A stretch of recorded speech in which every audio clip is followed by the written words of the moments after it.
আজকেকার কাজ হচ্ছে BS6 ওয়াল BS6 বাইকের পিস্টন কিভাবে সেটিং করে সেটা সম্পর্কে আজকে আমরা কথা বলবো। প্রথমে আমরা সিলিন্ডারে পিস্টন ভরে দেখে নেব পিস্টনটা ইজি যাচ্ছে কি, কোনো জায়গায় টাইট আছে কি, একবার স্মুথ আছে।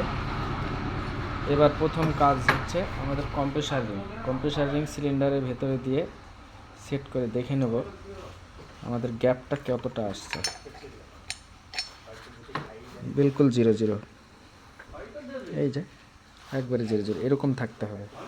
তারপরে আমাদের কাজ আছে মোবাইল রিং ধরে দেখে নেব কেমন আছে।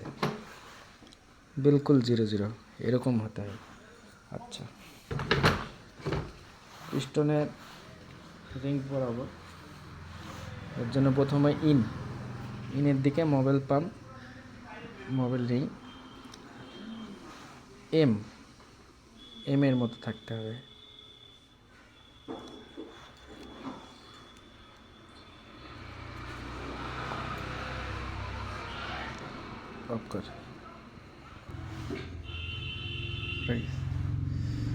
এবার হবে আমাদের মোবাইল রিং, এই যে এটা আমরা নিচে দিব।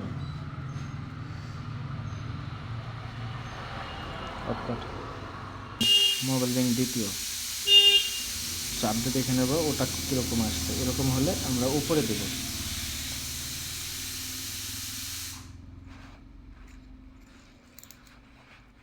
আমাদের 3টি রিং পরানো হয়ে গেল। ইনের দিকে মোবাইল রিং 1 2 আর মিডিলে হচ্ছে এম হয়ে গেল। এবার কাজ হচ্ছে আমাদের কম্প্রেসার রিংটা আমরা আউটের দিকে রাখবো, লেফট রাইটে।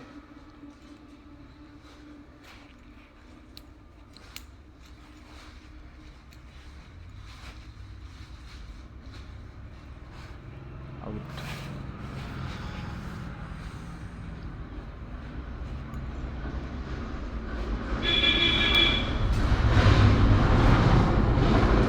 আমাদের রিং পরানো সব রেডি। প্রথম গ্রুপ, সেকেন্ড গ্রুপ, মিডিলে হচ্ছে অয়েল পাম্পের রিং, ইনের দিকে থাকবে, কার্বুরেটরের দিকে, আর কম্প্রেসার রিং লেফট রাইটে, জানি কি সাইলেন্সারের দিকে। এবার আমরা সেটিং করে দেব। এরকম ফিট করলে BS6 বাইকে স্মোকিং প্রবলেম আসবে না, দীর্ঘদিন চলবে, গাড়ির কোনো পিস্টনের ইঞ্জিনের কোনো প্রবলেম হবে না। আসলে আমরা ফিট করবো। দিলেন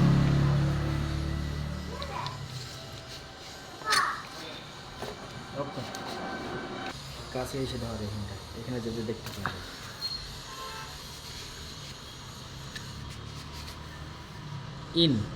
কার্বুরেটরের দিকে, মানে কি টোটাল বডির দিকে। লেফটে হচ্ছে মোবাইল রিং 1, রাইটে হচ্ছে আপনার মোবাইল রিং 2, মিডিলে হচ্ছে আপনার গেজ ফন্ট, সাইলেন্সারের দিকে হচ্ছে আপনার লেফটে কম্প্রেসার রিং, রাইটে কম্প্রেসার রিং। 5 দিকে রিং থাকলো, সেটিং হয়ে গেছে।